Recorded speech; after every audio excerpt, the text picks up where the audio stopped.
আসসালামু আলাইকুম ওয়া রাহমাতুল্লাহি ওয়া বারাকাতুহু।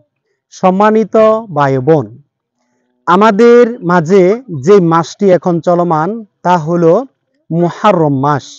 মুহররম মাস আল্লাহ তাআলার কাছে অতি প্রিয় একটি মাস। 12টি মাসের মধ্যে 4টি মাস হলো সম্মানিত মাস, যাকে হারাম মাস বলা হয়। 4টি হারাম মাসের মধ্যে প্রথম হলো জিলকদ, জিলহজ এবং মুহররম। তারপর আরেকটি মাস হলো রজব মাস। এই 4টি মাস হলো শাহরুল্লাহ, আল্লাহ তাআলার মাস। কোরআনে আল্লাহ তাআলা বলেছেন এই 4টি মাস আল্লাহ তাআলার মাস। এই মাসে যুদ্ধ বিগ্রহ নিষেধ, মানুষের মাঝে ঝগড়া বিবাদ করা সম্পূর্ণ নিষেধ, হারাম। যুদ্ধ বিগ্রহ করা হারাম। যে কোনো পাপ কাজে লিপ্ত হওয়া অন্যান্য মাসের চাইতে এই মাসে সবচেয়ে বেশি জঘন্যতম পাপ। সম্মানিত ভাই বোন, এরকম একটি পবিত্র মাস আমরা অতিবাহিত করতেছি। হিজরি সনের প্রথম মাস হলো এই মুহররম মাস। এই মুহররম মাসের অনেক গুরুত্ব এবং ফজিলত রয়েছে। এই মাস যেহেতু আল্লাহ তাআলার মাস, এই মাসে আমরা বেশি বেশি আল্লাহ তাআলার ইবাদত করব।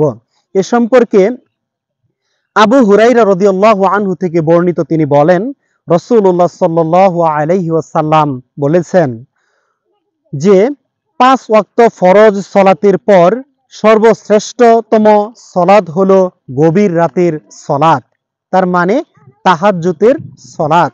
তারপর রমাদান মাসের পর, রমাদান মাসে আমরা যে সিয়াম পালন করি, এই সিয়াম পালন করার পর নফল সিয়ামের মধ্যে সর্বশ্রেষ্ঠ সিয়াম হলো এই মুহররম মাসের সিয়াম। তাই আসুন সম্মানিত ভাই বোন, এই মাসে আমরা বেশি বেশি আল্লাহ তাআলার ইবাদত করি, এই মাসে আমরা সিয়াম পালন করি। এই মাসে এমন একটি দিন রয়েছে যেই একটি দিন সিয়াম পালন করলে পূর্বের 1 বছরের গুনাহ মাফ হয়ে যায়। সেটা হলো আশুরার দিন, তার মানে মুহররমের 10ম দিন।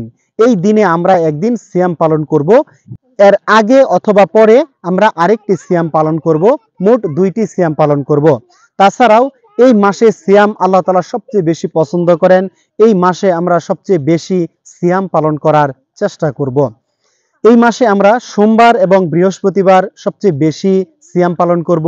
তারপর যে চন্দ্র মাসের 13 তারিখ, 14 তারিখ এবং 15 তারিখ, মোট 3টি এই দিনে 3টি তারিখে 13, 14 এবং 15 তারিখে আমরা সিয়াম পালন করব।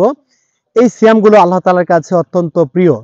তো সম্মানিত ভাই বোন, আসুন আমরা এই মুহররম মাসের ইবাদত সম্পর্কে জানি, মুহররম মাসের গুরুত্ব এবং ফজিলত সম্পর্কে জেনে আমল করি। আমরা বেশি বেশি সিয়াম পালন করি, বেশি বেশি আল্লাহ তাআলার ইবাদত করি, বেশি বেশি কোরআন তেলাওয়াত করি। সময় মতো যখনই সময় পাবো তখনই আমরা মহান রব্বুল আলামিনের কাছে বেশি বেশি দোয়া করব। আল্লাহ তাআলা আমাদেরকে এই মুহররম মাসের ফজিলত সম্পর্কে জানার এবং আমল করার তৌফিক দান করুন। আমিন ইয়া রাব্বাল আলামিন।